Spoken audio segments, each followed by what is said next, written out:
take it away. I, Margot G.K., the town clerk of the town of Morristown, do hereby state that it is 7:31 p.m. on Tuesday, December 12th, 2023, and that this regular hybrid meeting is being held via webinar and in person. Both adequate and electronic notice of this meeting were provided according to law by written notice to the Morristown Daily Record, the official newspaper of the town of Morristown, and to the Newark Star Ledger, both more than 48 hours ago. Notice was also posted in Town Hall and on the town website and filed with the office of the town clerk of the town of Morristown. I do further state that I shall enter into the minutes of this meeting a statement that such notice was furnished as particularly described by me in this public announcement. We'll take a roll call. Councilman Armington. Here. Councilwoman Cotton. Present. Councilman Foster is excused. Councilman Iannacone. Here. Councilman Silva. Present. Councilman Umbriac. Here. And Council President Mayer. I am here. Thank you. Madam President, you have a quorum. Thank you. May we have a moment of silence, please?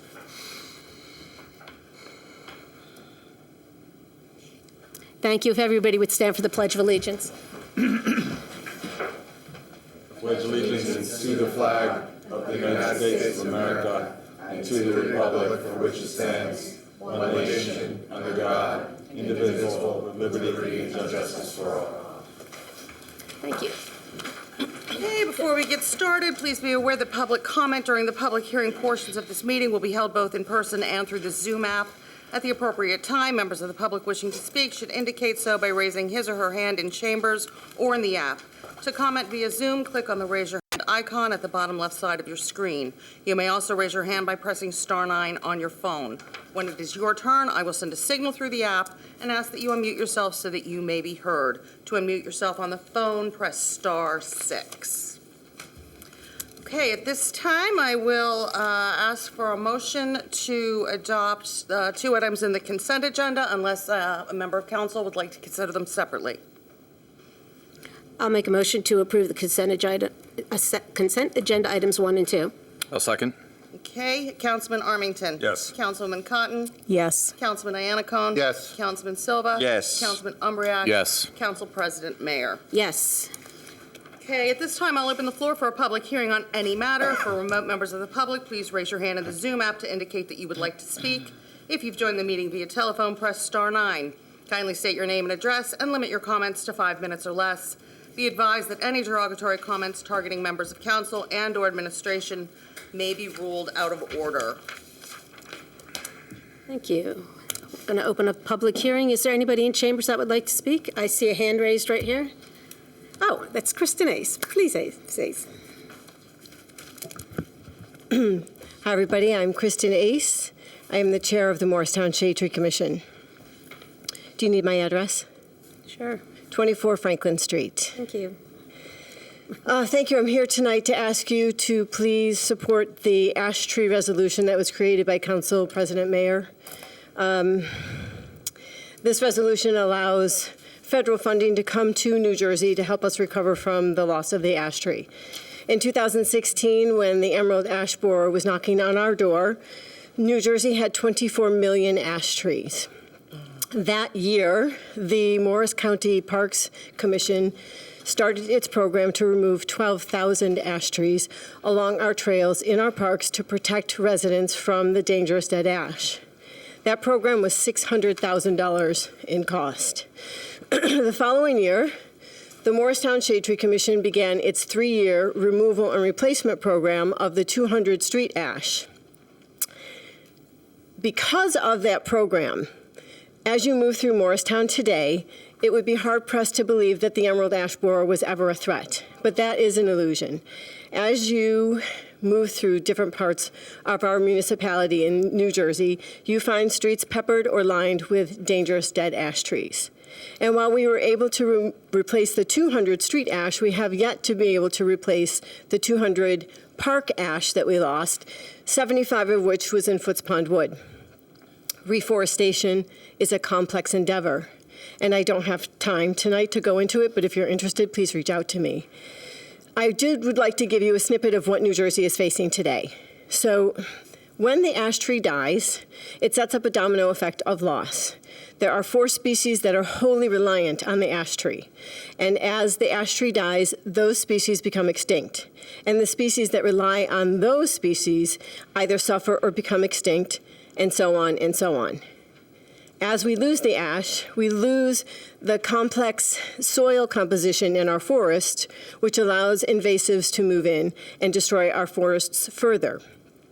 I don't know if any of you remember the health walks that Mayor Doherty used to do for us. We'd start in Elliott Park, we'd move through Speedwell Forest and around Speedwell Lake, and it was amazing to be in that forest with the whispering leaves and the twittering birds and the little animals running around. Today, due to the loss of the ash tree, if you were to take that walk, you would find yourself surrounded by Japanese knotweed and tree of heaven, a breeding ground for the invasive species, the spotted lanternfly. Now multiply that by 24 million, because we will lose 98 to 99% of our ash trees. The ash tree loss in New Jersey is catastrophic. But there is hope. There are people working to find out ways to reforest because of this loss, but it takes money. This resolution not only goes a long way in helping Morristown recover from its ash tree loss in the parks, it helps the state of New Jersey. The Morristown Shade Tree Commission fully appreciates how much this council and administration supports us. And I'm asking you tonight to pay that forward and help the state of New Jersey by supporting this resolution. Thank you. Thank you. Thank you, Kristen.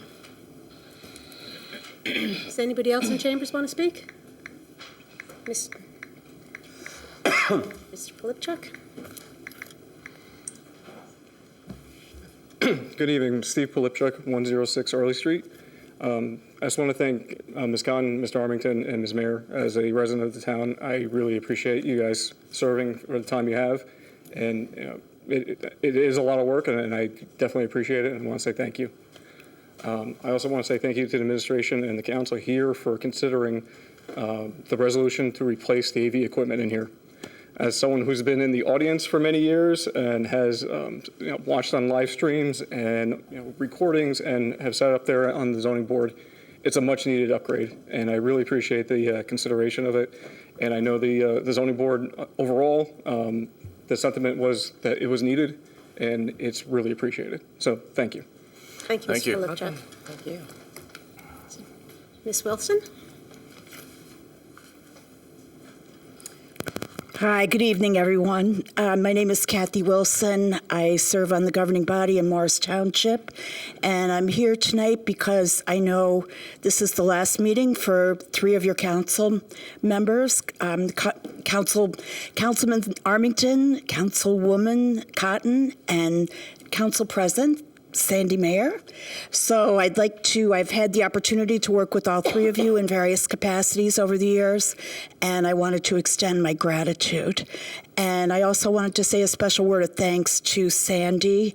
We've had the opportunity to work together on several initiatives and events that have involved participants from across the county over the last several years, particularly involving women's issues. And I know that Sandy's very passionate. She's very responsive and dedicated and hardworking. And I know I speak on behalf of all the elected officials who have worked together with you on those events, that it's been an honor and a pleasure to work with you. So thank you, my friends, all 3 of you. And I do hope to work with you in new and different ways in the future. So best to you all. Thank you. Kathy, that was very nice. Billy Burns, come on up.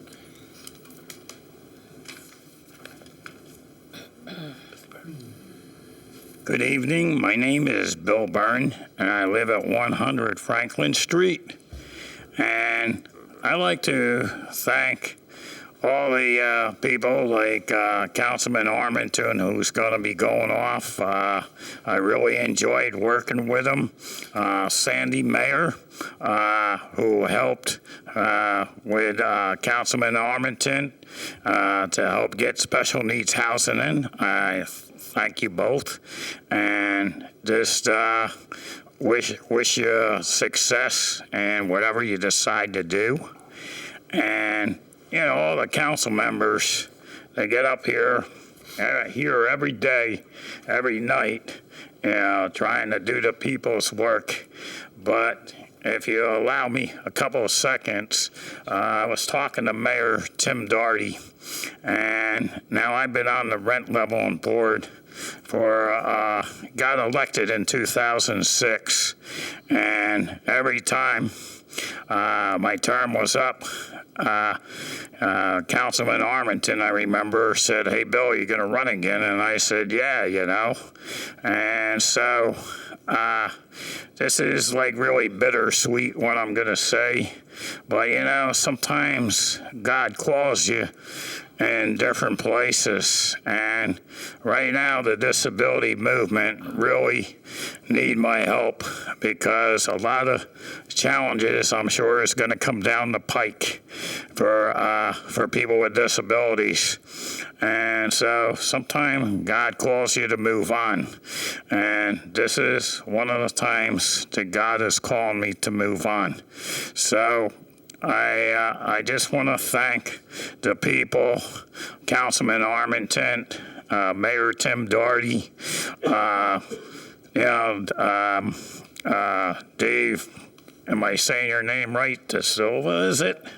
Silva? Okay, I want to make sure I get your name right. I want to thank you for supporting me on the rent leveling board because, you know, it's really a big honor. And, yeah, you don't just get this for your good looks. You get it because the advocacy and the hard work. So I just like to thank the mayor and everybody for backing me all these years. And it was a really pleasure serving on the rent leveling board. So I'm not asking to run for another term because God's calling me towards the arc that really needs me. But I have this chance to hopefully serve on the ARC Board of Directors. So thank you, Tim and everybody. Thank you, Mr. Burns. Thank you. Billy.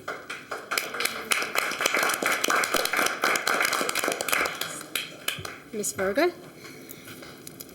I know everybody.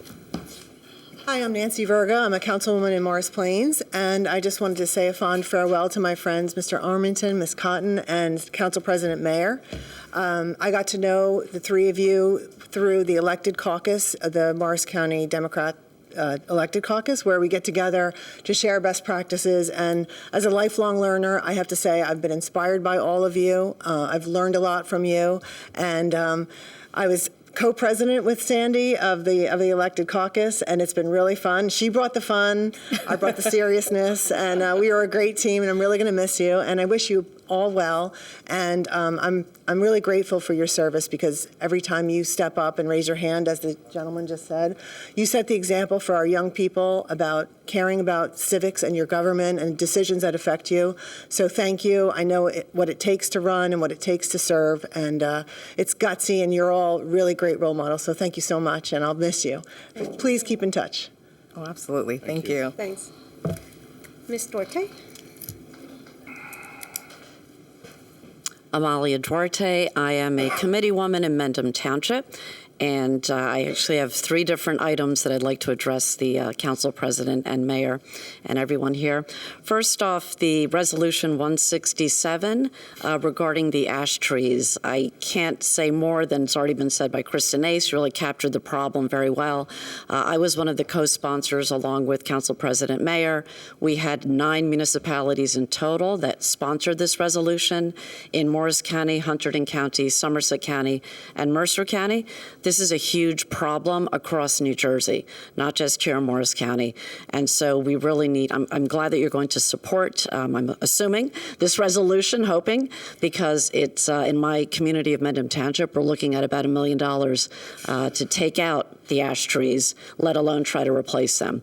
And, we had this storm on Sunday night, and all I could hear was crashing, and the next day there were, limbs down and trees down in my community. Not all of them ash trees, but quite a few of them were. So we used to see trees as our friends, and now everybody's really nervous about the trees. So hopefully we get some money out of our state officials and federal officials back into Morris County and elsewhere to help us deal with that problem. The second resolution, 171, which is regarding the problem of anti-Semitism in our country. Again, I hope that you pass that resolution. We passed it on my council in Mendham Township. This is sadly a growing problem that we're seeing over the past number of years with anti-Semitism, and also a lack of knowledge about the history of anti-Semitism. We even have young people who don't understand the history of the Holocaust, which is just unbelievable to me. I just saw a survey about that. So we've really got to stand up against anti-Semitism and hate in any form that it takes. And so I'm glad to see that you're going to be hopefully, again, passing that resolution. And finally, like my colleagues who are here tonight, I'll now put on my Morris County Democratic Chairwoman hat. I want to congratulate the three outgoing council members, Councilwoman Tawana Cotton, Councilman Stefan Armington, and Council President Sandy Mayer, for all the amazing work that you've done for the town of Morristown. I've watched all three of you in different capacities, working, with Morris County Democrats, also here in your capacity as council members. You're all leaders. You're all inspiring. You are really, as Nancy said, you fire people up. You get things done. I'm excited to see what you decide to do in the next chapter of your lives, but I'm so proud to call all three of you friends, in addition to having been colleagues, and I just want to thank you for your public service. It's no easy thing to put yourself out there to run for public office. I've now done it 3 times myself, and it's hard, knocking on doors, talking to people, and, again, just putting yourself out there. So I appreciate that all three of you did that. You served your community, and I wish you all the best in the next chapter of your lives. So thank you, thank you, thank you. That's it. Thank you. Thank you, Ms. Duarte. Oh, thank you. It's beautiful. Is there anybody else who would like to speak that's in chambers? Ms. Graydon?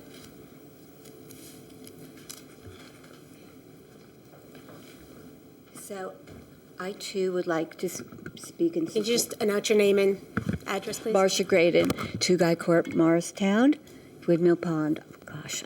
Okay. I want to speak in support of the proposed resolution to educate people about anti-Semitism. One of the things that really disturbs me is how little people know, again, about the Holocaust, but also when people are running around saying from the river to the sea, they don't know what that means. They don't know what river, they don't know what sea, they don't know what they're saying. So there's so many things in this current atmosphere that need to be elucidated, and I hope that your resolution will go towards that. Thank you. Thank you. Thank you. Is there anybody else in chambers that would like to speak? Margot, do we have anybody online? Yes, one person. Okay. Mr. McNally, can you hear me? If you could unmute yourself, state your name and address. Mr. McNally? Yeah, I'm here. Hi, if you could please state your name and address for the record. Yeah, good afternoon. Happy holidays, everyone. My little council president, I guess I just have to do the email over, but anyway, Happy New Year to everyone. Excuse me, can you please state your name and address? Who's the clerk? Yes, this is Margot Kay. Okay, before we had the new town attorney, He didn't. we went through this exercise and he said, well, maybe there's law enforcement, XYZ. Excuse me, before you continue, you have to state your name and address. We haven't gotten that. Just your name. I'm sorry. Former council president, please inform them what happened last year when the judge, who's now a judge, was Morristown Town Council, and he announced, well, maybe, when people are law enforcement, XYZ, Alvin McNally has over 20 arrests, state and federal in New Jersey. I don't have to state my address, ma'am. No, we just asked for your name, sir. No, I heard name and address, but it's Orville McNally. Thank you so much. You may continue. Yes, the business administrator, I hope she's there, but we discussed the EOC matter. And tomorrow there was a crime committed where the birth certificate was changed on September 11th, so therefore I'm gonna follow through with that. On another day in September, a judge issued a remove warrant for a citizen of Morristown. A Morristown police officer refused to execute that, and in return, I was threatened to charge with kidnapping. I had a gun pulled on me by an officer, and all these things must be addressed. I'll be there tomorrow in full force to enforce all these things, guys. And the last thing, Chief, is the tax paperwork. The OSHA report showed all zeros. There was a $2 million tax refund. That ordinance, the way it was written, is against the law. Please, folks, let's have a new year. Let's bring in a new administration. Tawana, thank you very much there. You made a very, very impact. And I hope and pray that Ms. Lindsay, spelled with a S-E-Y or S-A-Y, is continue your pilot program with all the precincts on the block, and we get to really unite Morristown via Ward 2. We must put the past behind. We must leave 1600s in mind. We must implement social justice. 70% of people voted for cannabis, and we have not received any tax revenue. Thank you very much. Thank you, Mr. McNally. Is there anybody else who wants to speak? Margo? Yes, Stephen Kent, are you there? If so, if you could unmute yourself and state your name and address for the record. Yes, this is Stephen Kent, 175 Moore Street. You may continue. So I just want to bring to the council's attention what I feel is a lack of pedestrian safety, mainly along Speedwell Avenue. Last month, a mother and her small children were actually struck there. It's around where the gas station is. And I know the NJDOT and the council work together to narrow that street, but the narrowing is done only through paint, which doesn't really slow down drivers, and it doesn't really stop them from becoming distracted behind the wheel. In fact, the driver who struck those pedestrians said he didn't even see them, which is kind of wild because it was a clear day. There was no slippery conditions on the road. He just did not look and did not see them. I think the town really needs to look for better options when we're trying to make our streets safer, and this is ditto for the NJDOT, because I think that's not control to the county or the state. But we need stuff like raised crosswalks, like bollards. We need stuff that actually slows people down and actually makes people pay attention. We can't just paint our way out of every problem. We have tried doing it with bicycles, and it doesn't work for bicycles or cars. I think we just need to do better. And on that note, there's a crossing on Morris Street right in front of the train station that leads to the, I think it's King Street.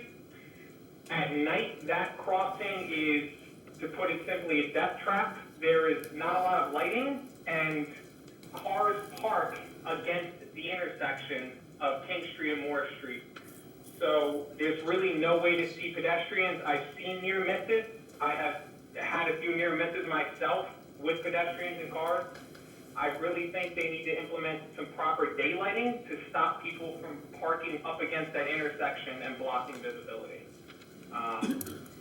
That's my spiel. Also, Councilman Armington, I haven't been in Morristown a long time, but you have been a good voice for the cycling community. I think your experience in New York City has been great, and it's a shame we're going to lose you. Thank you. Thank you, Mr. Katz. Is there anybody else? Anybody else in chambers? One last time? No? We're closing public comments. Thank you.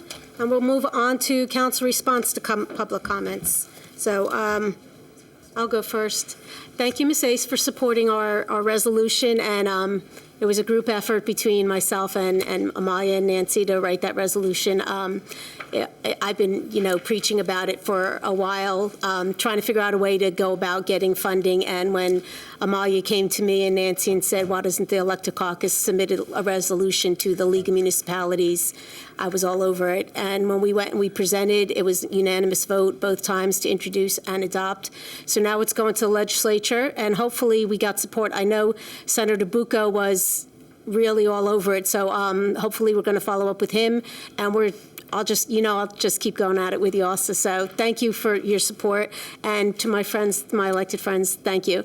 I had a ball with all of you on all of our endeavors and fun. And Nancy, it was great co-chairing with you. Kathy, I don't know what to say. It's great.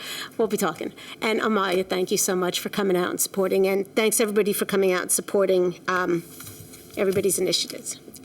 Any other response? Sure. Billy, I personally appreciate all your participation on the Bicycle Pedestrian Safety Task Force and on the Rent Leveling Board. You'll be missed, but I'm sure you'll be rewarded in your future endeavors on the board that you're serving. So I appreciate that. Mr. Katz, I appreciate your advocacy. And it takes a lot of effort. You brought up Speedwell Avenue. It's state DOT right away. I spent 11 years getting paint on the ground for those bike lanes. The current administration of the state will not support or has not supported any structural changes, but perhaps there hasn't been enough of an outcry from citizens, so I encourage you to continue your advocacy. And to everyone who congratulated me and my fellow council members, I appreciate your support over these last years, and it's been a ball. Anybody else? Go ahead. Real business, Bob? Well, no. With Stephen, with reference to the comment about Morris and King, administration is aware of that, and we are addressing that crosswalk at that area. But it is interesting, as in the mayor will talk about that later. I can see. We got a grant. We got a grant? Okay, good. And you'll talk about that later. But it is interesting, as this town develops, a lot of consideration is given to traffic improvements and pedestrian safety. However, once development is in place, we do learn a lot.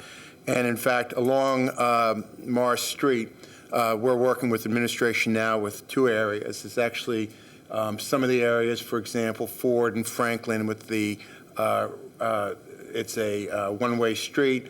A lot of people don't look to the right when they're making that right. So we're addressing maybe possibly putting a no right turn on red there. And also just, looking at some other areas like where trucks and Ubers are parking on the street now. Okay, putting a little bit more attention to that because a lot of times, and I think the Planning Board and the Board of Adjustment does a good job of designating areas, but they tend not to get used for deliveries and not get used for pickups. But we're becoming more and more conscious of that as time goes by and the improvements are in place. Thank you, Bob. Yes, I wanted to speak on the pedestrian safety, particularly regarding the incident that happened with the mother and her children, which was very sad. There are so many concerns about that area because the side where there is bike lane, you see mostly cars parked there. So it is sometimes difficult for a pedestrian who tries to walk out to gauge when they can cross safely because there's so many cars there, different size vehicles at times. And so that is very sad to hear what happened.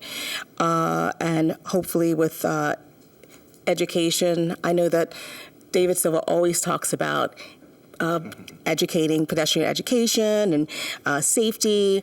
So there really needs to be more effort in doing that. I've noticed that even with our teenagers, there's no walking, stop, look both ways. They just step off the curb. So there's just, it's really urgent that there be education out there regarding the rights of pedestrians as well as them to actually look out for traffic for safety. I also want to thank the ladies for coming out and for all your kind words, and I will absolutely be in touch. It's been a pleasure meeting you, working with you. Kristen Ace, it has meant so much to me to work on to be a liaison to the Shade Tree Commission. I've learned so much, and I'm very passionate about everything that's been going on. And even when I'm no longer on the council, I will still show up to volunteer. So definitely keep in touch. That means so much to me. And just thank you all. Thank you, Tawana. Mayor Doherty, is there something you wanted to add to public comments or no? If you want, we can talk about quickly, since Bob brought up we have a Transit Village grant for that intersection that we just talked about. And we also are waiting on DOT response from the letter of support we sent down for the intersection by Blair House, Hamilton, and South Street. So although these are state and county roads, we try to push as much as we can to get better traffic calming.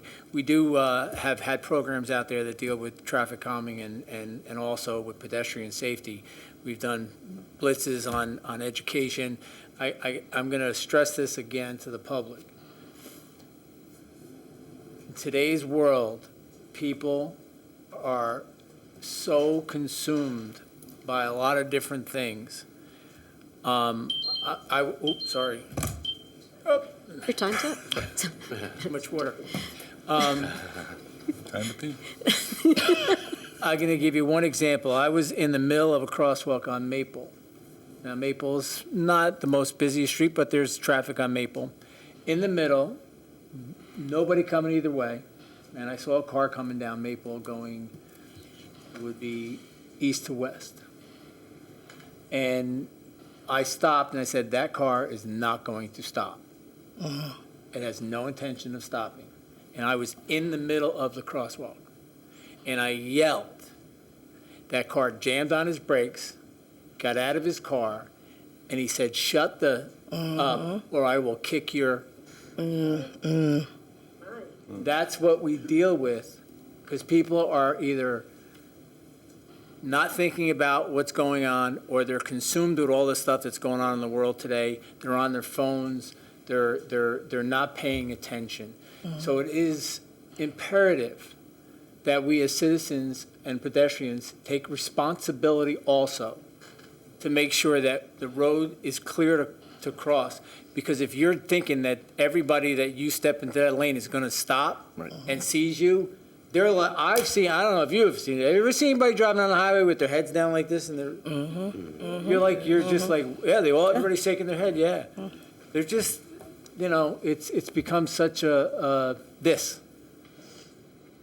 Everything is instant messaging, instant texting, instinct, this, and people just are not paying as close attention as they should. So please, as much as it is the driver's responsibility for the crosswalks and our police to enforce crosswalks, it is also the responsibility of pedestrians to make sure, Billy and I have had this conversation 100 times, to make sure that it's clear crossing the street. And to top it off, if you guys don't experience it, I've seen kids with moms and dads crossing between cars in the middle of the street. Yep, that's true. And not crosswalks. So it starts even at a younger age when you're teaching your kids. So it is an ongoing issue, not just here. Wherever you drive, you see people that they dart across the street. It's just crazy. That's all I have on that. Okay, well, thank you for sharing that with us. You want to go into Sure. report of the mayor? This is all posted.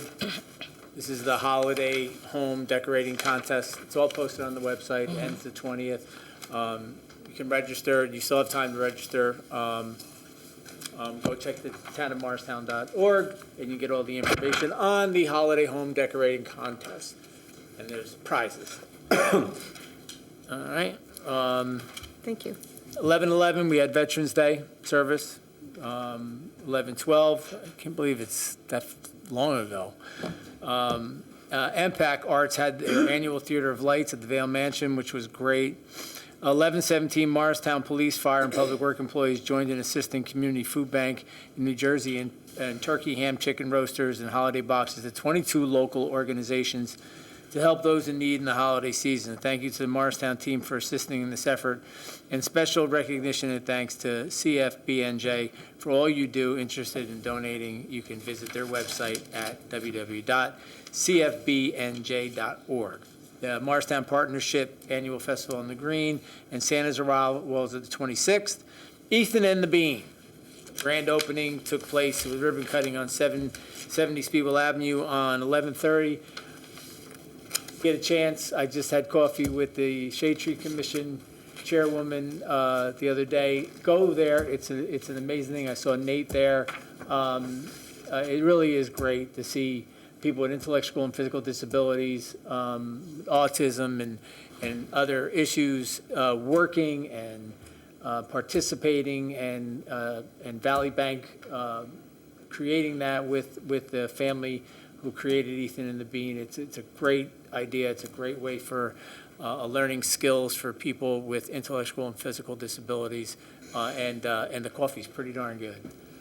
So go over there and as the public and support it, because it's important. Hanukkah celebration at Pioneers Plaza. No, we didn't have it on Pioneers Plaza. Yes, that was at the Green. We had Hanukkah celebration at Pioneer Plaza, Bia Shabbat of Morristown, and then Wednesday, the 13th, we have the holiday party, which is tomorrow, senior holiday party. For any of you seniors that want to come. Everybody's looking. I'm not a senior. I'm not a senior. Kathy's going, what are you looking at me for? I'm not a senior. That's tomorrow, noon to 2. If you have never experienced it, mostly it's Morristown. Some people from the township sneak in.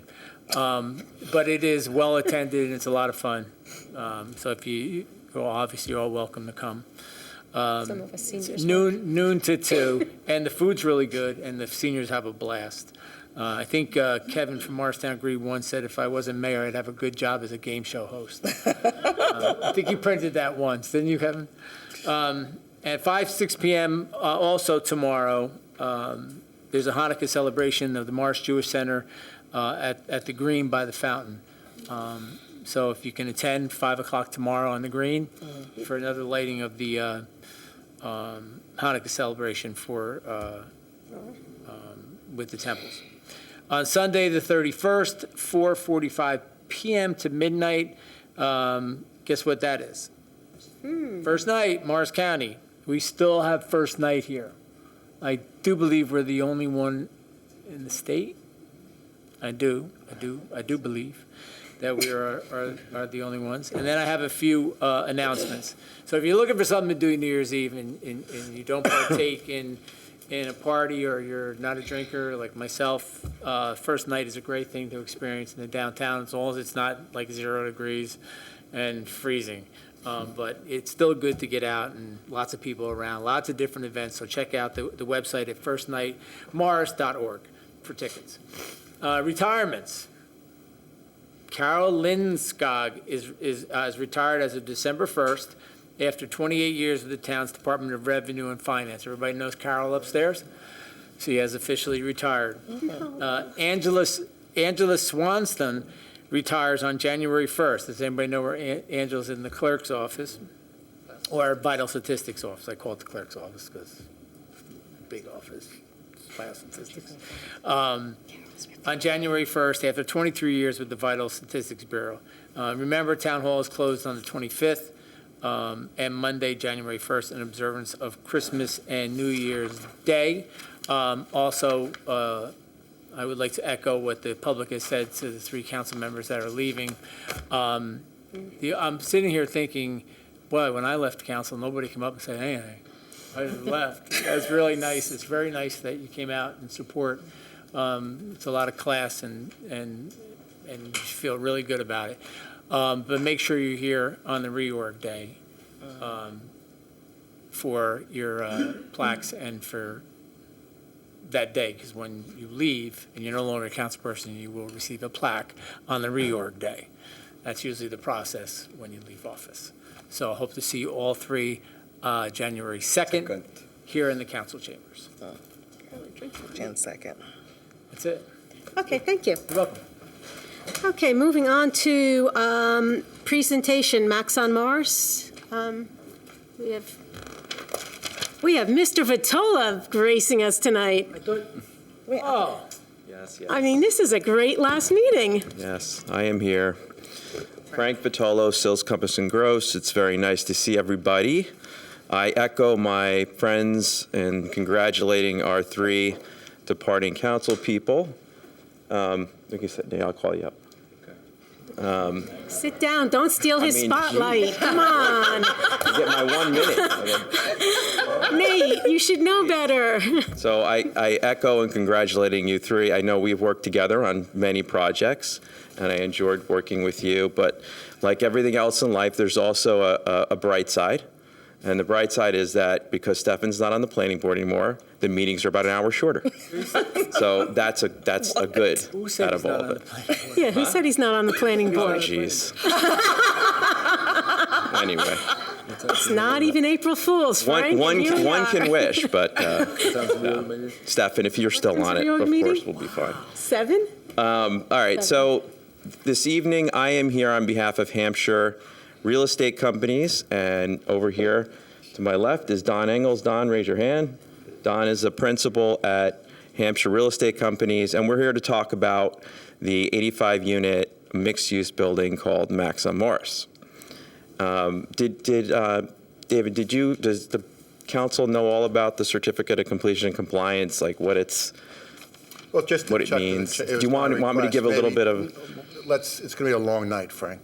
Okay. So the questions really revolve. God forbid we talk about some business, right? No, exactly. Let's go to the point. about you tonight, Frank. All right. Let's go to the point. Yeah. The point is that we would like to get an update on the special needs housing element. You don't have to give the whole spiel again. The concern here is I specifically had it pulled from the last agenda, asking for a status report in the nature of the operation as it related to the special need adult housing. Right. One, because it was important to us because of the way it counts towards COA, and two, it was the primary motivator for that project obtaining a pilot. So that being said, I think Nate is probably the best one to speak to that, and we're anxious to hear from Nate. You must have read my notes, Councilman. Okay. Well, let's get to it. But I do want to say first, though, that the reason why you've asked for this is that in a certificate of completion and compliance, one of the things that Don, sitting behind me, certified to is that we've met all our conditions and obligations under the redevelopment agreement. Because once you issue the certificate of completion and compliance, the redevelopment agreement is satisfied and it goes away. And bonds are returned. And yeah, so there's a lot of things that happen. We submitted it in September for the town's review. And so I know the client is very anxious to get this moving, and we're going to call up Nate. Nate Diskant is with CoHome. He is the executive director. He was engaged by Hampshire to administer these units. There's 14 affordable units over at 175 Morris, and there are, I believe, 3, Don, affordable units, 4 affordable units there as well, 3 bedrooms each. They've all been built. There's 10 of the 14 units that are now, of the units for people with disabilities that are now leased, okay? And Nate's gonna talk about the process of how these units are administered, how people are selected, et cetera. So Nate, come on up. Thank you, Frank. Nate Diskin from CoHome and Journey Services here at Morristown. I jumped the gun, Bob. I knew you were eager to get some answers here, so I'll see what I can do for you. We are a New Jersey DDD, that stands for Division of Developmental Disabilities, Medicaid-approved provider of various services to adults with disabilities. These services that we're approved to provide include individual supports, community-based supports, community inclusion, and respite services. Our service region currently includes Morris County, Essex County, Sussex County, among others. Independent living apartments for adults with disabilities have become increasingly common ways for municipalities to satisfy their affordable housing obligations. These apartments have become increasingly popular also in the disability community as well because of the community integration they offer and the person-centered approach to support services. There are many projects like this across the state, including more recently 62 units in Florham Park, 34 units in Malapan, 6 units in Allendale, and 4 units in Mahwah. There's more we could list. As Frank had mentioned, at 175 Mars, there are 85 apartments, 14 of which are designated for adults with disabilities. So this project's affordable supportive housing units are designated for individuals with intellectual and developmental disabilities. That's the category of disability we're speaking about, as defined by the New Jersey Department of Human Services, Division of Developmental Disabilities, NJDHS DDD. Are you licensed then by Department of Human Services in the Division of DED? So maybe licensure is the wrong word there. We are correct. We're an approved provider by the. You'll get to that because that's one of our issues. Okay, so we're in a. It might be just a semantics issue. We're a New Jersey DDD Medicaid approved provider for services to adults with disabilities. Okay. Yeah. Does that answer your question? But are you licensed? Are you a licensed operator, and is it a licensed facility under the Department of Human Services?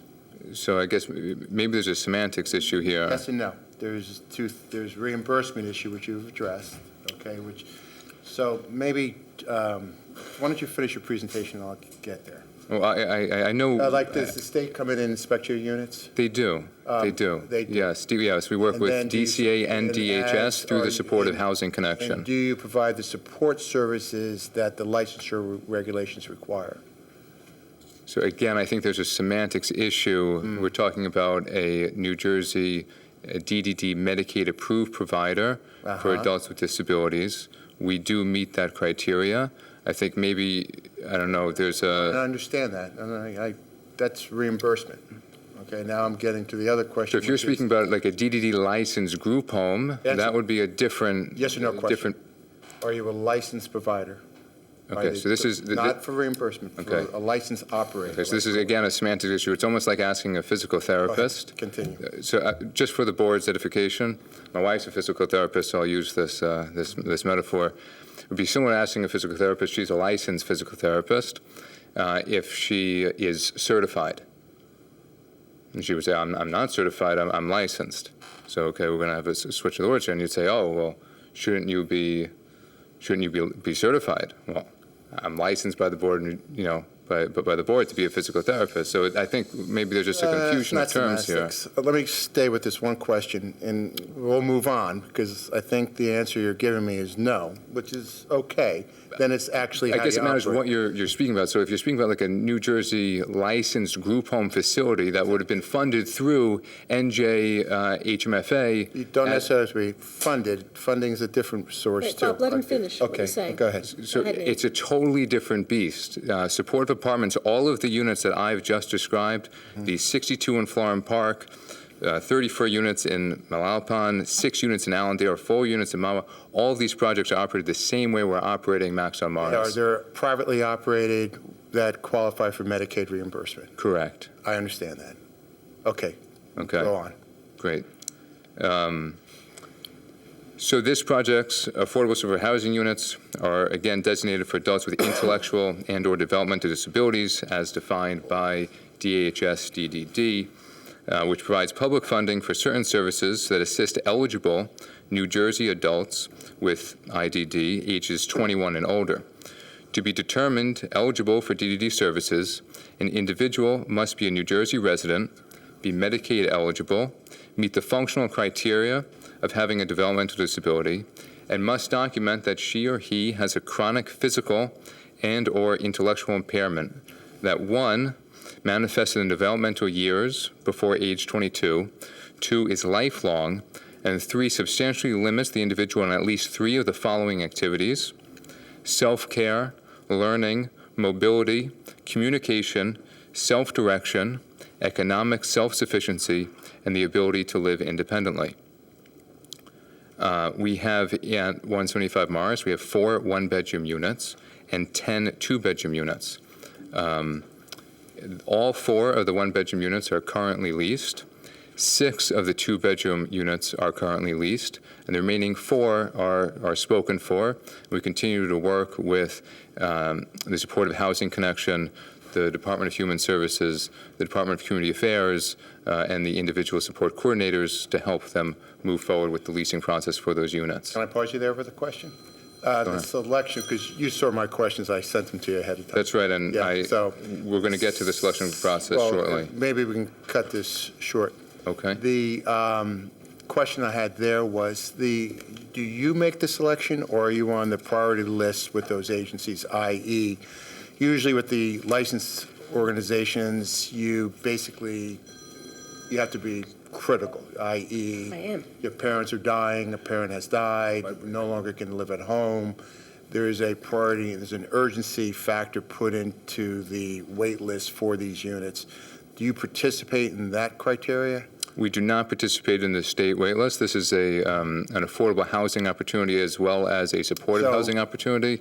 So there is a wait list process that occurs, a randomized wait list process, just like in the quote-unquote family affordable units that are also in the building, right? As Don mentioned, there are 4 other affordable units in the building. I believe CG, P&H administrate those. Correct. So these are the supportive units are managed according to the affirmative marketing plan, which is approved by the court in the same manner that those units are managed. So in addition to the need and the management of the court, as you're pointing out, they just have to meet the intellectually disability criteria that you outlined before. They have to meet income criteria. They have to meet. So how do you get the clients that then take these units? How do you find them? Yeah, so there's the affirmative marketing plan outlines exactly how you have to go about marketing affordable units. There's a marketing period that the court requires is about 4 months. You have to post in public libraries. There were notices here at Town Hall. I believe you guys got some at the mayor's office. The Morristown Library, got some. The county libraries. So you're going advertised through the affordable housing route to identify the clients. Correct. There were radio advertisements, newspaper advertisements that Hampshire paid for to And then when you advertise, do you mention that these are set aside for adults with disabilities? Correct. And the advertisement also goes out to all New Jersey support coordinators for the service region. As well. So support coordinators are the state agents who represent adults with disabilities and help them manage their budgets, their Medicaid budgets through DDD. So they were informed of the opportunity, then they refer their clients for the opportunity. And then once they're Medicaid qualified and is there any balanced billing beyond what you receive from, the funding is actually going through the individual in this instance, as opposed to an agency? Correct. And so the rent is being set by the affordability regulations, and you're charging So what you can charge under the it's both. The regulations. affordable threshold has to be approved by the Department of Community Affairs, who manages the voucher that I would say 85% of the residents at the building use, which comes through the Supportive Housing Connection, which is through the DCA. You're right. That's a partnership. Supportive Housing Connection is a partnership between DCA and DHS, and they administrate the voucher, which is a 30% voucher. So an individual contributes 30% of his or her income to the rental amount, and the voucher pays the balance. Right, for most of our individuals, SSDI is their primary source of income. I believe the average income, including SSDI and benefits for residents in the building, is $13,000. And so, right, you take 30% of that for the annual rent, and then apply the voucher. But again, that's the average. It's quite a range. So you're seeking whatever the income limit permits from the individual themselves. So the voucher requires that the individual contribute 30%. If an individual makes $500 through SSDI, then they'd only be contributing $150. Yeah. Okay. Would you like me to? No, that's actually You actually answered my questions. Okay. Any other questions from the board? I just have a question. It's really not for you. Maybe it's for Frank, since he brought up the planning board stuff. And perhaps this is the question for a recommendation for the administration and the next council. The temporary signage, the for rent sign, for lease signs that you have up on the building, and I think a number of other buildings have, far exceeds the 40 square feet that is permitted by code, and it seems to be up for basically in perpetuity. I don't think the town has any zoning laws about temporary, long-term temporary signs. I understand that the need for advertising.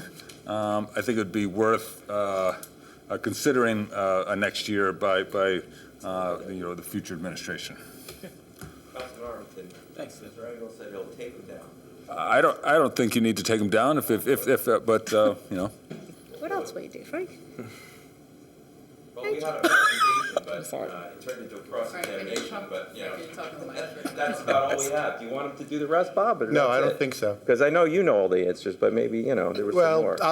There's a piece of it I don't think we need to. I actually got my answers that I need tonight. Nathan, Are you satisfied? Well, no, let me finish. You keep interrupting me every 5 seconds. There's an element to it I'm that asking you if Wait, you're satisfied. one at a No, time. he's interrupting me. Go ahead, Bob, finish, and then Frank, you can go. Can I finish? Go ahead. Yeah. Are you satisfied? Because we've been here, hold on, since September, and the requirements of this certificate are that we've constructed these units. Now, if you want to continue to dig into the operation of the units, I'm sure Nate would take that offline and you guys can discuss it more. But he's here tonight, so if you have any concerns remaining about this, he's here.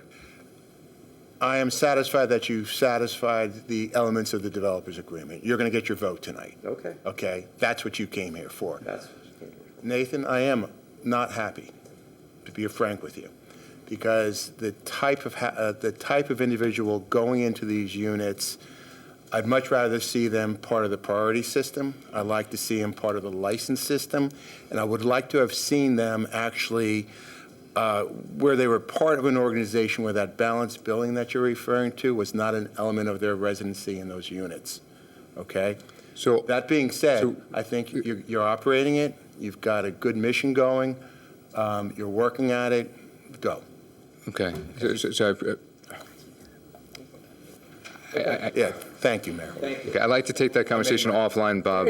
Yeah, we will. Thank you. Okay. We will. I think there's some Thank you very much, unresolved things, some everybody. semantics issues we'll talk about. Yeah. Okay. Thank you, Nathan. Thank you, Frank, for coming in. Thank you. Thanks, Mr. Vitola. Thank you, Mr. Vitola. I'd like to thank the council for, making the supportive housing opportunity available. We currently have 18 individuals who are residing there who are very, very happy to be part of the Morristown community. The mayor had mentioned Ethan the Bean. We have a few residents not only who live in the Co-home on Miller Road, but also some folks over at 175 Mars who are now able to work there, able to walk to work. We have one individual in a wheelchair who's able to actually get paratransit from the building over to his work in town as well. It's really an amazing thing. You can see our life skills mentors working with clients in town. So I just want to say thank you. Okay. We're going to do it now. You want to wait? Wait a sec. Thank you. Okay, so at this time, would members of council, Council President, do you want to add resolution number R146-2023 to the agenda for adoption? So, That's the resolution authorizing sorry. that was one that we pulled off of the agenda 2 meetings ago? Yes, I'm sorry, I just lost it. Wasn't it tabled to this meeting? It was tabled to the presentation. Yeah, so You comfortable with putting it back on? As long as it meets the proper notice requirements, I would put it on the agenda. There are no notice requirements. Okay. Frankly, you get a motion from the floor can put it back on the agenda and you can vote tonight. I'd make a motion on the floor to bring it back on the agenda. Can I get a second? I'll second that. All in favor? Okay, and just for the record, that's resolution number R-146-2023. Thank you, Mr. Resolution authorizing the execution and recording of the certificate of completion and compliance for the completion of the improvements and redevelopment on 171, 175 Morris Street, Block 3701, lots 13, 14, and 15, within the Morris Street redevelopment area. Perfect. So that was 46. 146. Councilman Armington, that was your motion, Yes. and Council President, your second? Yes. Okay, on the adoption of resolution R-146. No, we're just putting We're it not at that point. back on the agenda. That was just a motion Could I to make put a it back on recommendation? the All in agenda. favor? Yeah. Aye. Aye. Opposed? You're adding it to the Okay, so- agenda, and so- we'll so adopt it under. Everyone's in favor. Let's Got put it. it on the agenda. Oh, it's on the agenda. You could do it as part of the consent agenda if you Yeah, like. yeah. Thank you, Mr. Armington.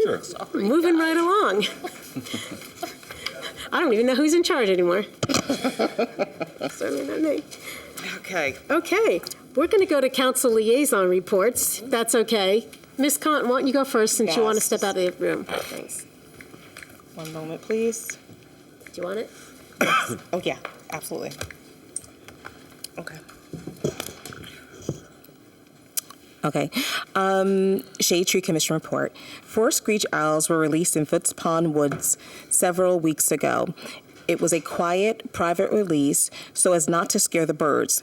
Friends of Foots Pond Wood had a professional video made of the release, and if you would like the link, which was provided in the monthly mayor letter to residents and can be found on the town website. The Pocahontas Park cleanup and mulching event was a great success in November. Special thanks to Morristown DPW, Councilman Umbriac, and the Rotary Club. I couldn't have done it without you.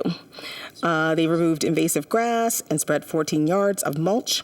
The fall planting is complete, and the business district should look full and thriving now.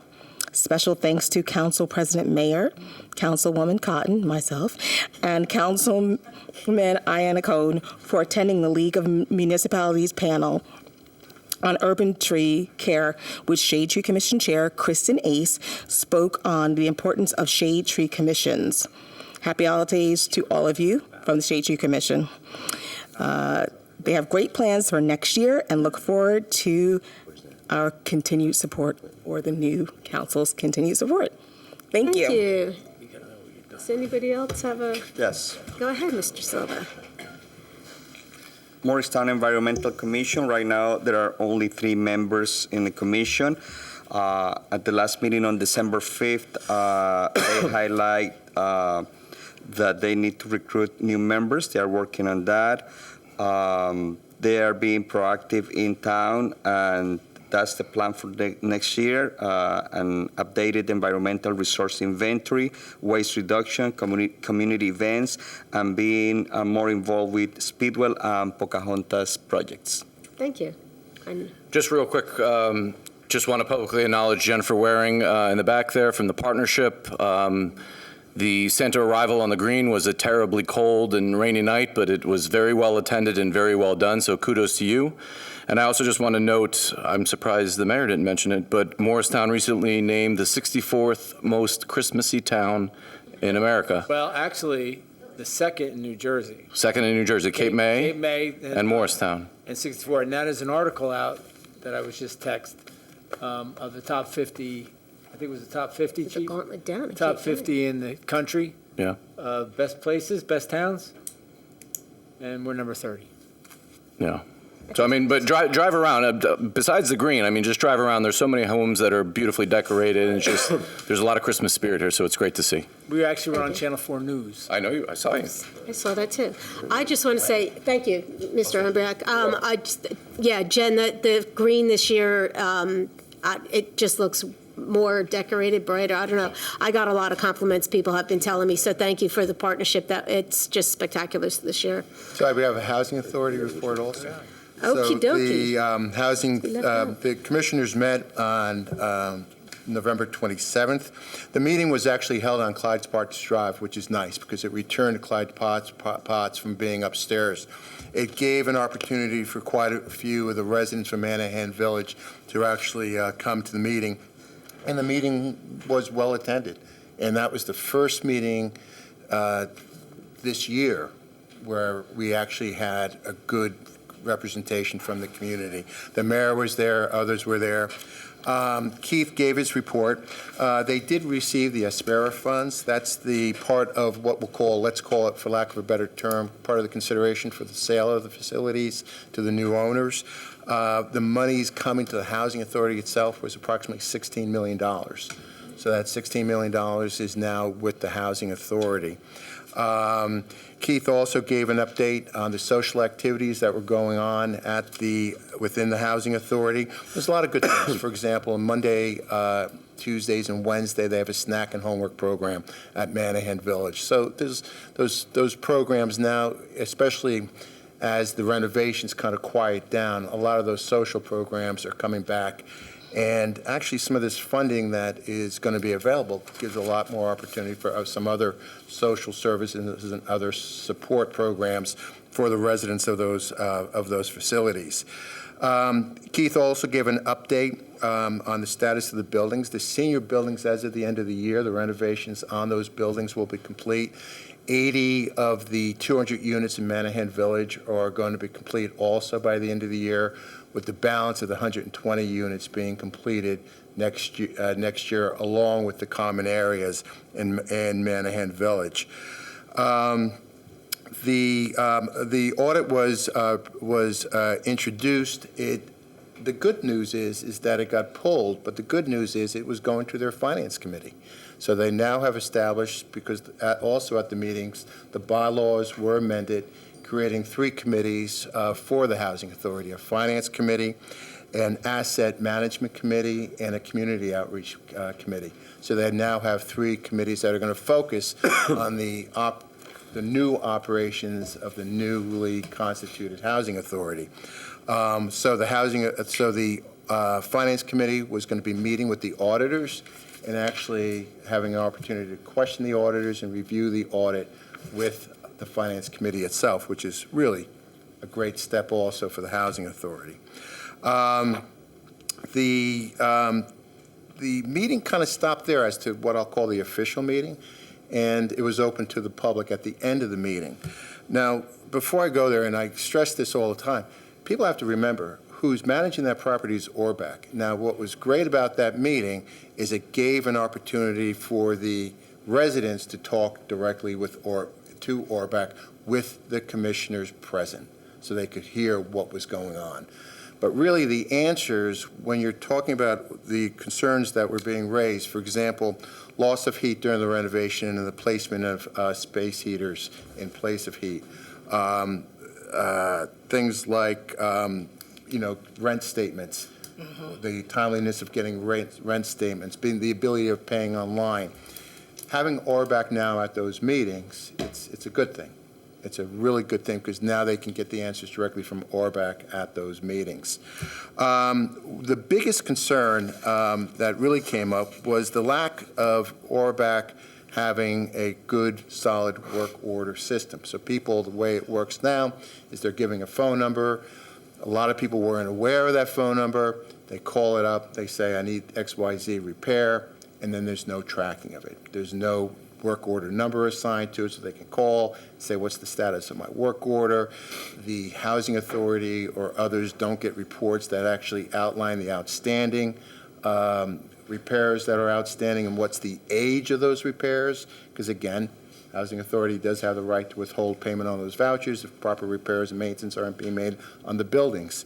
But at the end of that meeting, Orback is coming back at the next meeting and is going to outline for the commissioners and outline for the public that's at the meeting what the work order process is.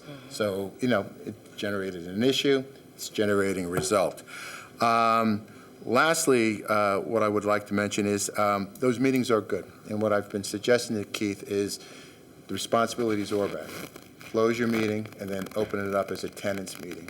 Now, the issue there is they're on Clyde Potts Drive, okay, in the Sally Center.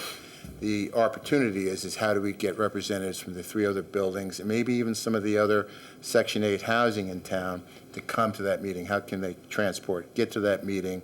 And so that's a future discussion that I think the commissioners are going to have. How do they get representatives from the various other facilities, tenants, to be in attendance at those meetings? So it was probably a good meeting. It was a very good meeting. That's my report. Thank you. Okay, moving on to ordinances for adoption. Okay. Resolutions for adoption, ordinances for adoption, sorry, go ahead. We have one ordinance for adoption this evening, and that's ordinance O-32-2023, an ordinance amending and supplementing the code of the Town of Morristown, Chapter 7 Traffic, Section 40.2, handicap parking on streets for private residences, to add a dedicated handicap parking space for a resident of 189 Speedwell. I will make a motion to adopt ordinance O-32-2023. I'll second. At this time, I'll open the floor for a public hearing on ordinance 32-2023 only. Seeing none, I will close the public hearing. Any comments or questions from council? Question. So Speedwell Avenue is there's no parking between 2 a.m. and 6 a.m. or something like that. Does that spot handicap parking go away during that time period, or is it supersede the state basically law on that? Well, that's a really good question. Don't know. Should I take a stab at that? No? Sure. Yeah, it does, yes. It supersedes it? Yes. Okay. There you go. Okay. Thank you. You're welcome. Go ahead, Okay. Thank you. On the adoption of ordinance O-32-2023, Councilman Armington. Yes. Councilwoman Cotton. Yes. Councilman Iannacone. Yes. Councilman Silva. Yes. Councilman Umbriak. Yes. Council President Mayer. Yes. Ordinance O-32-2023 is adopted. I have 9 resolutions on the agenda for your consideration. Would members of council like to pull any for separate consideration? You could pull 171, please. Any others? 172? Okay, with that, I would ask for a motion to adopt resolution numbers R-146-2023, R-167, 2023 through R-169, 2023, and R-173 and 174, 2023. What, 170, you missed. And 170. I'll make a motion for that. I'll second. Okay, on the adoption of those resolutions, Councilman Armington. Yes. Councilwoman Cotton. Yes. Councilman Iannacone. Yes. Councilman Silva. Yes. Councilman Umbriak. Yes. Council President Mayer. Yes. Okay, resolution R-171-2023, resolution recognizing the growing problem of anti-Semitism in America and calling for the adoption of educational tools to address it. I'll make a motion to adopt R-171-2023. I'll second. Council President. Yes, thank you. So I want to thank Nancy Verga from Morris Plains. She sent me something that I just really want to read onto the record regarding this resolution. It says, we've been getting a lot of questions from other municipalities on why it should be passed, so she wrote this. The attached resolution, or 171, has been passed by a growing number of New Jersey municipalities in the recognition of the recent rise in anti-Semitism. It recommends that we adopt the International Holocaust Remembrance Alliance definition of anti-Semitism and share it with the local police, Board of Education, and government agencies that interact with the public as a standard definition to help with monitoring, training, education, and compliance. That's what this resolution is about, and I just wanted to get that on the record. Thank you, Nancy, for writing that. It was very clear. Okay, on the adoption of resolution R-171-2023, Councilman Armington. Yes. Councilwoman Cotton. Yes. Councilman Iannacone. Yes. Councilman Silva. Yes. Councilman Umbriak. Yes. And Council President Mayer. Yes. Resolution is adopted. Resolution number R-172-2023, resolution awarding a contract to BIS Digital for new audio and visual system for the Town Hall courtroom and council chambers via the ESCNJ Co-op. I make a motion to adopt resolution R-172-2023. I'll second. Thank you. Councilman. Thank God. And we close. How's this going to operate, Jillian, just briefly? How's it going to be different? Is anything going to be different, or? Yes and no. So it's certainly going to upgrade all of our audiovisual equipment. We'll no longer have these antiquated projectors with fuzzy pictures on the wall. There'll be HD TVs throughout the room. There'll be brand new microphones with new wiring, new speakers, upgraded cameras. So forgive me, but the council meetings won't look like an OJ trial anymore. They do. Our equipment is very antiquated, and we've been keeping them together with bubble gum and duct tape, and trying to be as cost effective as possible. But it's really way past its useful life. So the equipment will be upgraded, and one of the things I asked for is that the microphones have a clear light that it's on or off.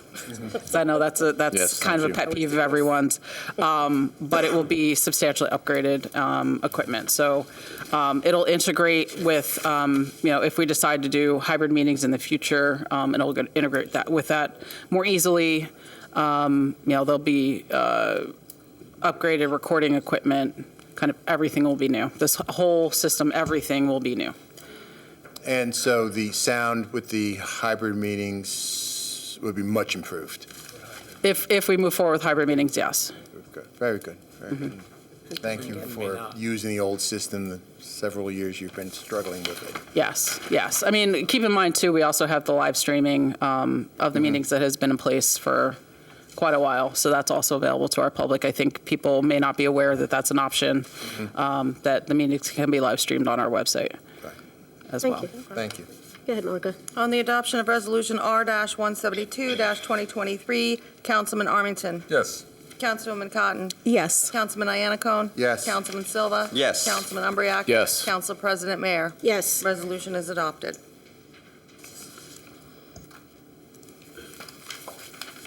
Moving on to. Okay. At this point, I will open up the floor for nominations to a Commissioner of the Housing Authority to an unexpired term ending September 4th, 2028. I'd like to nominate Brian Carroll. Any other nominations? I'd like to nominate Brenda Bankhead.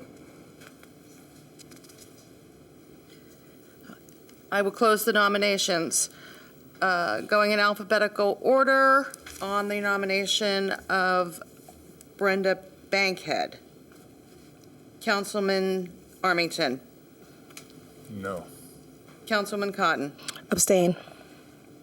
Councilman Iannacone. No. Councilman Silva. Yes. Councilman Umbriak. Yes. Council President Mayer. No. On the nomination of Brian Carroll to serve as Housing Authority Commissioner, Councilman Armington. Yes.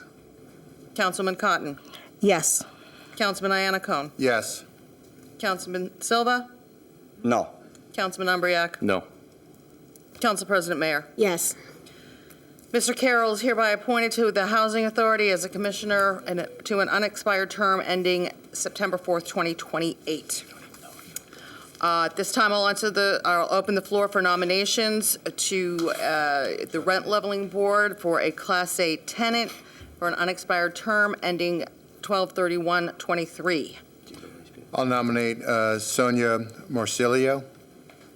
Any other nominations? I will close the nominations.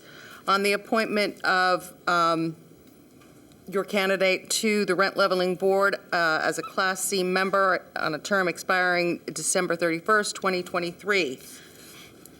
Councilman Armington. Yes. Councilman Cotton. Yes. Councilman Iannacone. Yes. Councilman Silva. Yes. Councilman Umbriak. Yes. And Council President Mayer. Yes.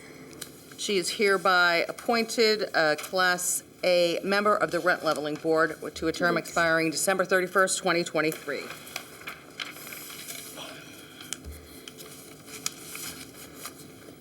Moving on to old business. Mr. Armington, pay-to-play rules. No. No, I'm no, sorry, that there's old no new business was previously moved. Oh, that was moved? Oh, I'm sorry. Moving on to new business. Mr. Armington, would you like to start with New Jersey elect filings by council members? So I just wanted to bring it up. A number of my constituents have asked about this. The New Jersey Election Law Enforcement Commission requires campaign candidates to submit reports about campaign disclosures over $200 in total campaign amounts before the election, during the election, and after the election. The purpose of these reports is primarily for the public so that they can trust candidates and elected officials are doing the work of the town on behalf of the town and not necessarily on behalf of special interests.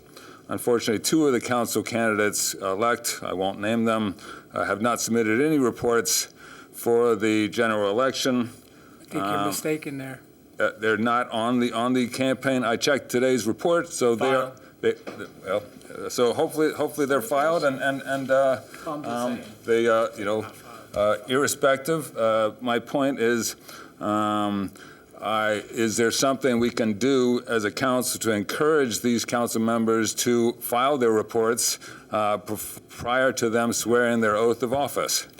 Councilman, I'm happy to address that. Yeah, under the New Jersey Election Transparency Act, this governing body no longer has any authority when it comes to pay-to-play regulations or any filings whatsoever. If there's any concern with regard to a filing, as you mentioned, the New Jersey Election Commission, known as ELEC, has the sole authority to review any complaint with regard to filing. So unfortunately, there's nothing this board can do at all with regard to any campaign-related disclosures or contributions. So would it be a stretch to say that absent, if any of the two council members have not filed their reports prior to them voting on government contracts next year, would it be a stretch to say that they have the appearance of a conflict of interest because they have not disclosed whether or not any of those government contractors have given money to their campaign in excess of the Election Transparency Act, because we just don't know, and it's I don't want to be the one to file a report with NJ-ELECT just to make the council act as a whole. Right. Unfortunately, is it fair to say that they have a perception of a conflict of interest? No, I think it's unfair to say that. I think that they sit here because they were duly elected by the voters, and therefore they have every right to vote on every matter that comes forward. Whether or not they have a conflict of interest, as you perceive it, we cannot jump to that conclusion because we simply, have to wait for those reports to be filed. And if you do file a report, there is a remedy, and ELEC addresses that. But to say that they can't sit in their seats or vote as they've been elected to do would be a penalty that doesn't in any way fit the infraction. I appreciate the input and I respect your opinion. I just wanted to bring it up because a number of people have asked me about it. Thank you. The next question. Oh, anyone else want to pipe in on that? No? Okay. It wouldn't be a point. Okay. The next new business was, I wanted to basically, and I briefed our town attorney on my questions about the New Jersey Transparency Act. So basically, this was promulgated by a number of comments from constituents about some reporting about the mayor's fundraiser last week. And prior to last April, and correct me if I say anything wrong, the town's pay-to-play laws essentially said that there was a 2008 pay-to-play law that said that professional services who could not, professional services who were awarded town contracts in excess of $17,500 couldn't give any contributions over $300, I think it was, to any elected official in town. And in April, with the state's adoption of the New Jersey Election Transparency Act, that act essentially superseded all municipal and county pay-to-play laws, eliminating them.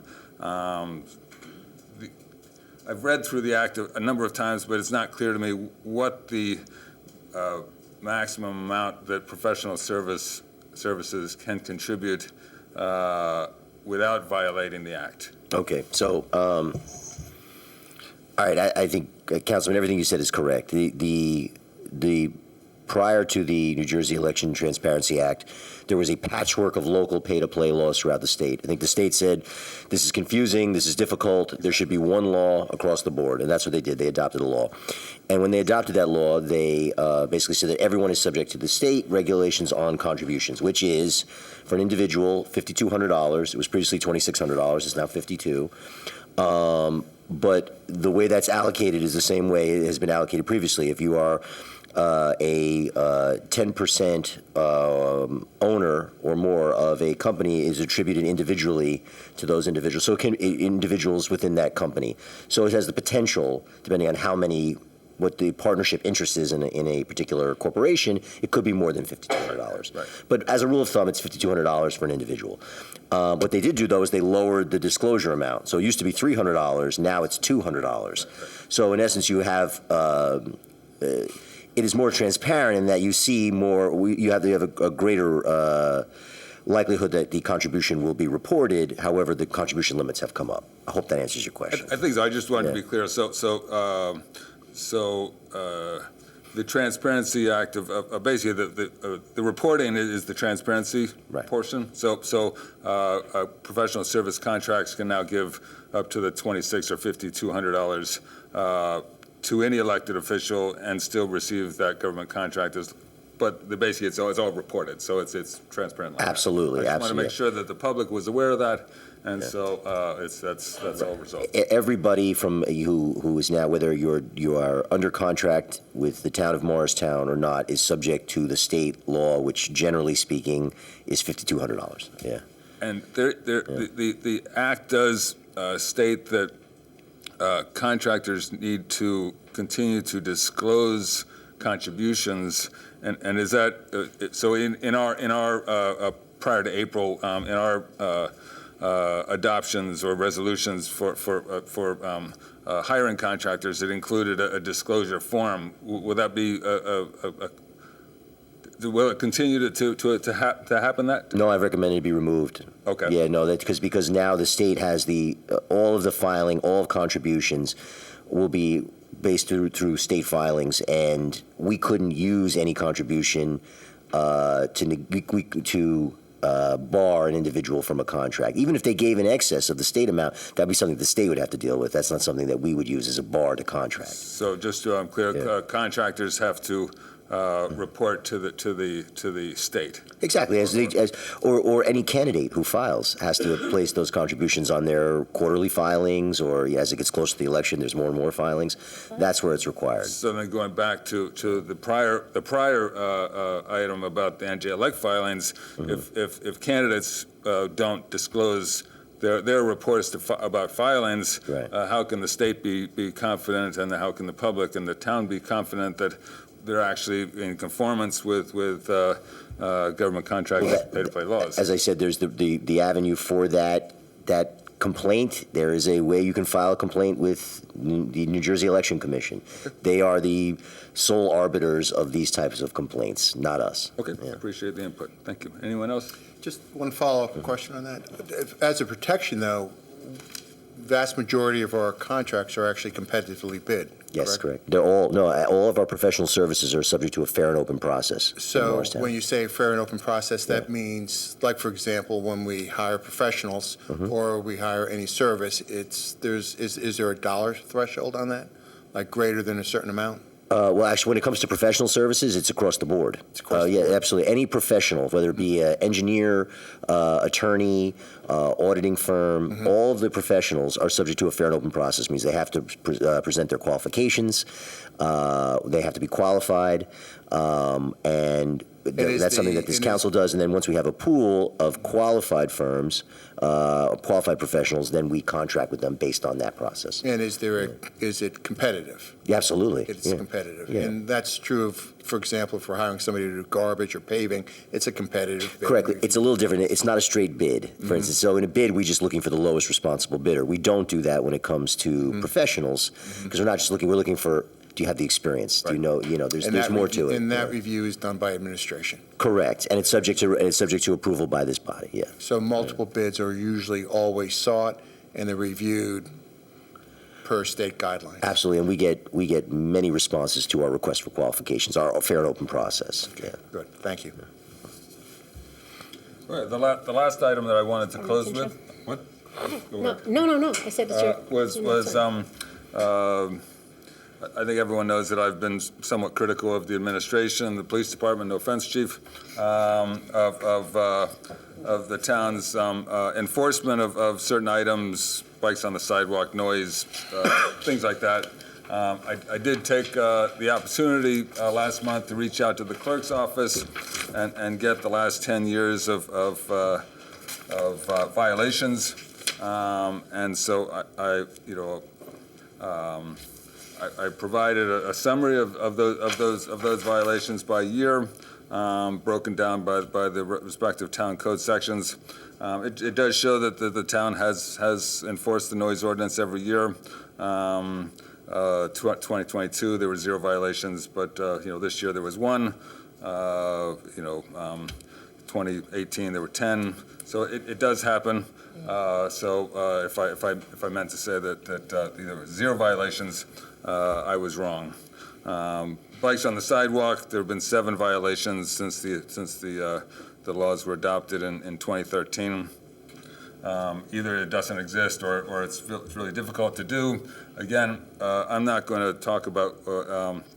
I'm not going to espouse my priorities on the police departments or the town. I thought the effort to look at the annual violations was an important one, and reporting on the enforcement, I think, is educational to the public, and I'd encourage the administration to continue to do that next year. I do want to, it was a surprise to me. I do recall back in, I think it was 2015 or so, when we upped the minimum fine for public urination to $500 when we were getting a lot of complaints, and I did see that in 2013, 2014, 2016, more than 200 violations for over $100,000 in fines. I think telling that story would discourage partygoers from doing that. I would expect the individuals probably don't continue, but it does tell a good story. So I just wanted to share that exercise with the council and the public, and I apologize if I insinuated that the town does not enforce these laws. Okay. And so before we adjourn, I just want to make a few comments, and I know Stefan, since he has seniority, can go last and make a few comments. As I've done for the past couple of years, I just want to thank everybody in the town, works for the town, but also volunteers for the town. Thank you for your dedication. Couldn't be done without you. I know between boards, commissions, people who help out at the parks, Elliott Street, Burnham Park Association, people who helped out at Lidgerwood, Friends of Foots Pond, parents, teachers, students at Friends of Foots Pond. They've put in over 1,000 man-hours volunteering this year alone at Friends of Foots Pond. So I just want to say thank you to everybody. I want to thank the people of Ward 4 for entrusting me to represent them for the last 4 years. It was my honor. I hope I did you proud. I feel I worked hard. I was available. And I just appreciate everybody's help and input and guidance during this whole process, especially Mr. Armington, Mr. Iannico, Ms. Cotton, Mr. Umbrack, Mr. Silva. I appreciate all your input when I reached out to you. You're always available to make comments and lead me along the way. And thank you to my friends for showing up tonight. And it's been a real joy and a ride, and I really want to say thank you. Before you close, may I say something? we were going to let Stefan go. You want to go before? Yeah, I have to respond to Stefan's comments. Go ahead. Just so the public knows, you'll see a difference in the noise ordinance because at one point, when we were enforcing the noise ordinance, we had bigger numbers because it was done through audible. So if somebody called and had a complaint on the police, they would go and they would listen. If it was loud, they would go tell them to shut it down or change it, or give them a ticket. Councilman changed the law.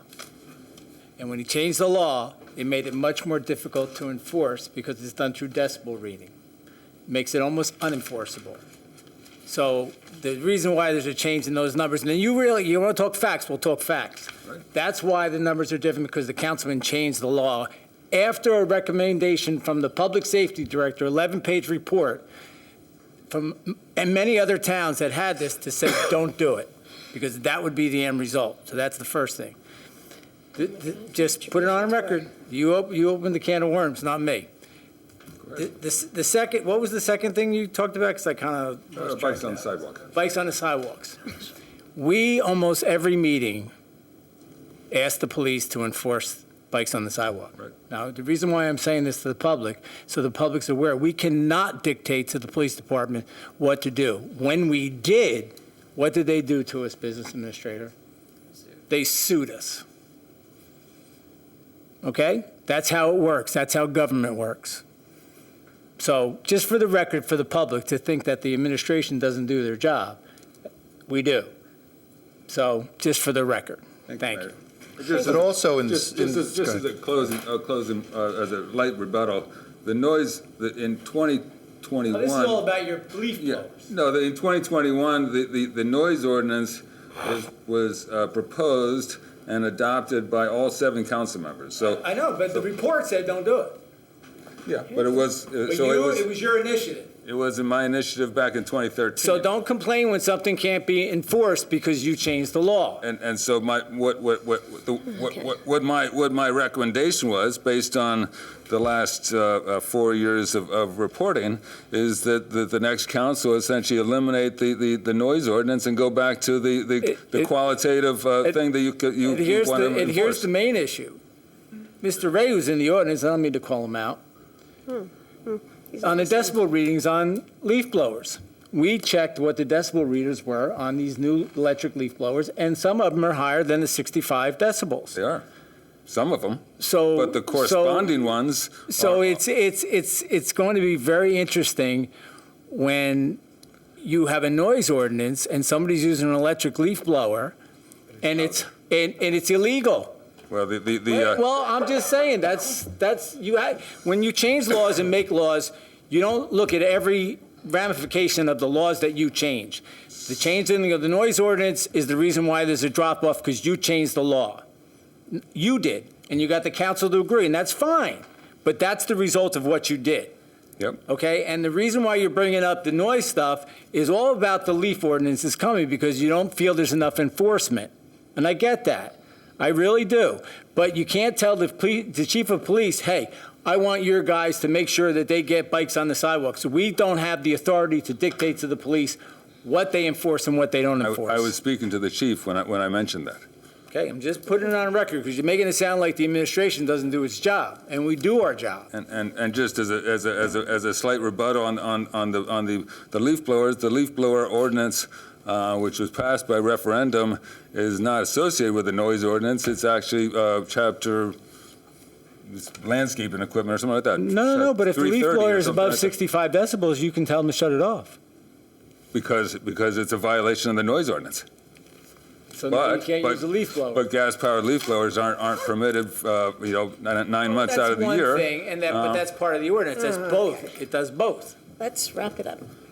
Well, you wanted to end it But that I'll way, just, so. on a positive note, I think a lot of the regulations as they relate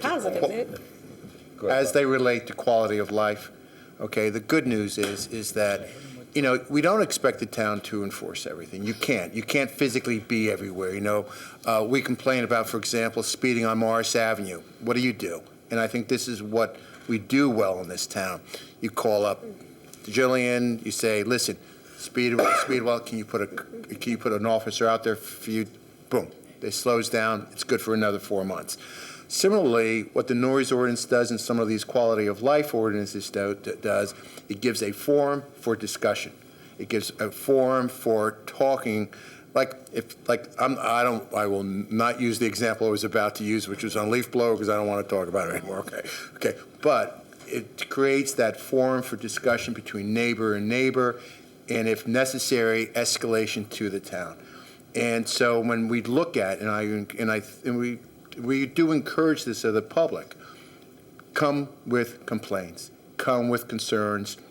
If you don't feel like talking to your neighbor, we'll talk to your neighbor. It gives an opportunity for escalation, gives a path of escalation. And that's what's important about these regulations. I just want to add, first, this conversation illuminates us in how some of our legislation we have failed. And I like to talk about the leaf blowers, because what was presented here was that it was an overwhelming majority that wanted to ban them. And when we saw the votes, it was very close, and the side that didn't want to ban it, they didn't have advertisement, they didn't knock on doors. I'm sure it was the opposite way. So now we are putting neighbor against neighbor. And I imagine that, and Ray is here, I imagine that if I'm living in a neighborhood where I don't want the banning of the leaf blowers and he's my neighbor, we're going to do it, and we're not going to call police on each other because we love it. We want to do the work that way, and we know that that's the effective way. So I think on that one also we failed, and I advise the day that we were discussing that here, it was right that he did it the way he did it, but it was unfair for the people that didn't want the banning of that. And it was very close without any pressure, any advertisement or anything. So. You had the ability, though. It was 2 weeks, you brought it up 2 weeks before. Yeah, but you were campaigning on that for weeks or months. But and at the end, it was difficult. No, it was difficult. And I also said that I didn't have the time to do it. You used the town letterhead. And I got approval for it. Not by me. No. But what we're saying is there was an opportunity. Nobody took the opportunity. Anyway, let's end on a positive note. Go ahead. I appreciate your input, and if I could just read my statement. I've had the privilege of serving as 3rd Ward Councilman for the last 12 years, 6 as Council President, and 14 years on the Planning Board. I want to thank the Council, the Mayor, the Administration for supporting my efforts these last 12 years. My greatest accomplishment has been my work improving the town for bicyclists and pedestrians. I created the town's bicycle plan. I created the town's complete streets policy, for which the town received numerous awards. I created and ran the Bicycle and Pedestrian Safety Task Force to work with the police department, the engineering department, and the administration to correct pedestrian and bicycle safety issues. I personally want to thank Bill Burns for serving on that committee for the entire time. I believe that our safety committee was the impetus for Transoptions and the police department's Street Smart Safety program between 2016 and 2019, which was very successful in educating pedestrians and drivers about safety. I was able to win a $110,000 Safe Routes to School grant to install traffic calming measures in Cutler Park. I went on to add more traffic calming measures on Lake Road, which has transformed that street. Our bicycle and pedestrian goals have been added into the town's redevelopment and planning zoning board reviews, and I believe there's greater culture of safety in town because of our work. My second greatest accomplishment has been the construction and management of the Elliott Street Community Garden. We raised $2,000 and converted a dilapidated block wall and grass area next to the tennis courts at Elliott Street Playground into a 25-bed, fenced-in, terraced community garden. The neighborhood bonded together to plan, design, and construct the project, and the town provided the water source and annual mulch. We built a strong coalition between Grow It Green, the neighborhood, and the town, and the neighborhood has effectively run the garden for the past 6 years. It's been a true community development project which has brought the neighborhood together. Third, I'm very proud of the redevelopment work that I've contributed to in town, especially insofar as providing appropriate checks and balances and compromise between the needs of the community and developers. This starts in updates to the master plan and zoning codes. There are 5 active redevelopment areas in town that have been designated as blight. In the 3rd Ward, we transformed an abandoned car dealership and Blockbuster lot to the CVS on Speedway Avenue. On Early Street, we converted the town DPW yard to 2 apartment buildings and a park, Madera 44 and 55. Downtown, we created our own Flatiron building on Bank Street at the corner of Market Bank, adding more apartments along Market Street and DeHart Street. On Morris Street, we built Morristown Lofts at Ford Avenue and Max on Morris Apartments at Ridgedale.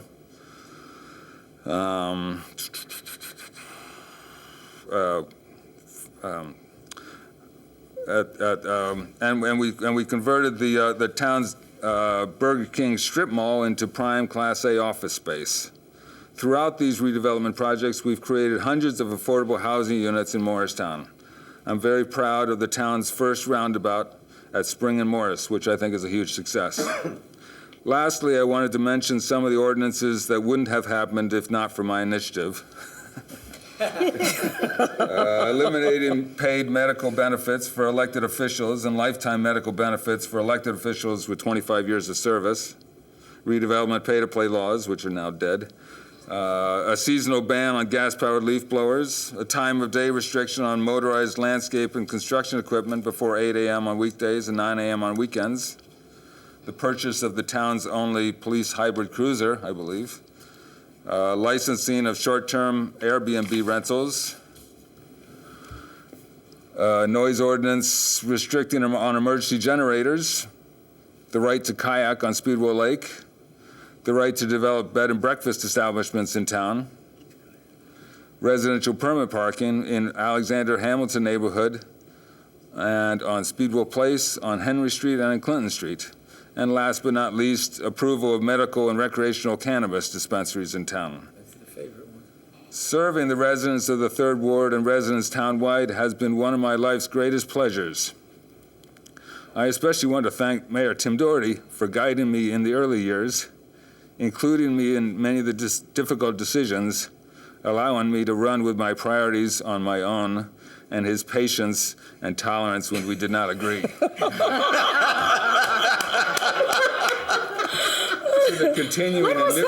To the continuing and new council members, I wish you good luck and remind you that government's service to the public is best accomplished through your need to provide checks and balances on the executive branch, but also through the ability to compromise. I look forward to taking a few months off, skiing, biking, whatever, and then I'll see what I can get into when I come back. I appreciate it. Thank you all. Thank you. And I have to follow that. Go ahead, Tawana. I just want to say this has been an amazing experience for me. I have great deal of respect for all of my fellow council members. It was truly a pleasure to work with you. And I am truly happy to have been able to serve the 2nd Ward. And although there's more to be done, I am truly happy that I was able to help and to be there for them to contact about whatever their concerns were, and just to be a part of this process. It really was rewarding. So I just thank everyone. And I don't think I properly thanked you, David, but when I got COVID and was kind of scared to tell people about it, I reached out to you, and you prayed for me and prayed with me, and that meant so much to me. So thank you. And yeah, I look forward to seeing you all again, but from outside. Is that it? That's it. Well, and for my very last time, I make a motion to adjourn. Anything all in favor? Aye. Adjourned. I hand the gavel over to you, Mr. Umbriack.